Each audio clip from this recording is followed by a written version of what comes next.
So here a conducting rod of length L moves with a velocity v in a uniform magnetic field B as shown in the figure. So this is the magnetic field B. It goes into the plane of the paper, and the velocity vector of this rod, this is the conducting rod, velocity of the rod is perpendicular to its length. So to find potential difference across the length of the rod, so let's name the points P and Q. So what will be the potential difference across the length between P and Q? Whichever will be at higher potential, which will be at lower potential. Okay.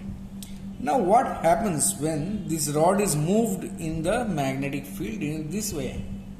In the rod there are free electrons in the rod, as it's a conducting rod. So let's this be a free electron. So it has got a negative charge, minus E. So when this along with the rod, the electron also moves with a velocity v towards the right. So there v cross b is upward. So force, or the magnetic force on the electron is EVB in this direction. So there are so many free electrons inside the conductor, so there will be magnetic force. So what will happen on all the electrons, free electrons inside the conductor, there will be this magnetic force acting. Now there will be a distribution of charge, so that the negative charge will be accumulated here at P and the positive charge will be accumulated at Q. Now once this distribution of charge happens, then there is an electric field which is set from Q to P. So this E. So E is the electric field inside the conducting rod.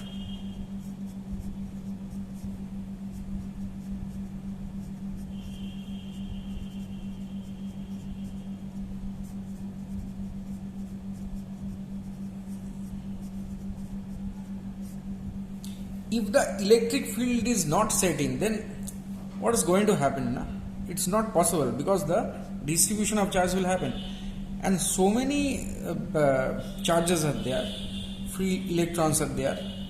See, all will not be pushed towards P, right? Some free electrons will be pushed towards P, so that P is having minus charge, Q is having plus charge, and from then on what will happen? The force, net force on the free electrons will be balanced. So there is no more distribution of charges. So after a certain distribution of charge happens at point P and at point Q, the flow of charges in the rod, that stops. So there is an equilibrium distribution of charges till this field becomes constant. So this E becomes constant at some point. From then on, we can balance the force on the free electron. Suppose you consider this free electron inside. So there is magnetic force, obviously it's present, EVB, and as the field is this way, downward, so the electric force is E into E, upward. So the charge distribution happens. Charge distribution happens actually, or rather we can say charge distribution attains equilibrium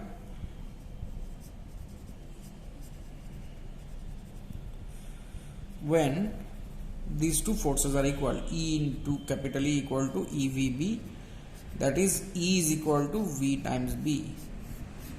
So this is a field. So if this is a field, then what will be the potential difference? So there is a steady electric field from Q towards P, because Q is having plus charge, P is having minus charge. So you know potential difference in the rod across its length VQ minus VP is equal to E multiplied by L. Now, so E equal to VB, so VBL. Now this, so actually potentially this rod behaves like a battery, right? So the EMF, so this rod where distribution of charge has occurred and this end has a plus charge and this end has a minus charge, this rod is equivalent to a battery in open circuit. So EMF of the battery is equal to VBL. This EMF is due to the motion of the conductor in the magnetic field. So this is also known as motional EMF.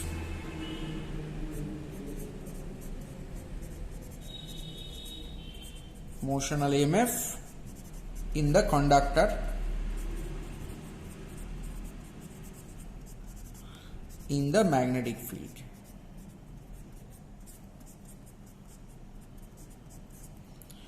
See, actually our whole of this power system depends on this motional EMF.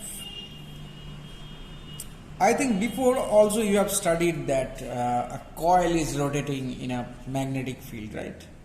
An armature coil, principle of the dynamo. It is actually based on this. In the dynamo what happens? There is an armature coil like this.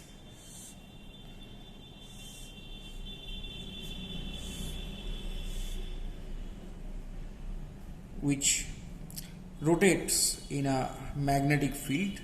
So there are two large bar magnets like this, or electromagnets. However, there is a magnetic field like this, right? So briefly I will say what happens as this rotates. Say if you look at this arm AB and CD, so this CD goes down, right? So if you look at CD from here, this, I mean I'm looking from this view, this is CD. CD, this wire looks like a dot where C is on front and D is below. So it moves due to this rotational motion, it goes somewhere down, and this is the magnetic field B in this region. So there it is V. So V cross B. What is the direction of V cross B? See, if you see this V cross B is the force on, direction of the force on positive charge. So the current flows along this direction, right? I. See V and B here. It rotates. So V is there, right? This is the rod. Now there it is B and A behind. So as this rotates, angular speed this way. So that is V. So V cross B is this way. So this is the direction of current in this. So here in this diagram, this is the direction of current. And in this rod, B to A, velocity vector is this way and the magnetic field vector is this way. So V cross B is into the plane of the paper. V cross B is force on positive charge. So the current is along this direction. So there you get current here and current here. So due to this motional EMF or this conductor or this conducting loop rotating in this magnetic field, we have achieved this current in the loop, and this drives our power system, or this is the principle of the dynamo.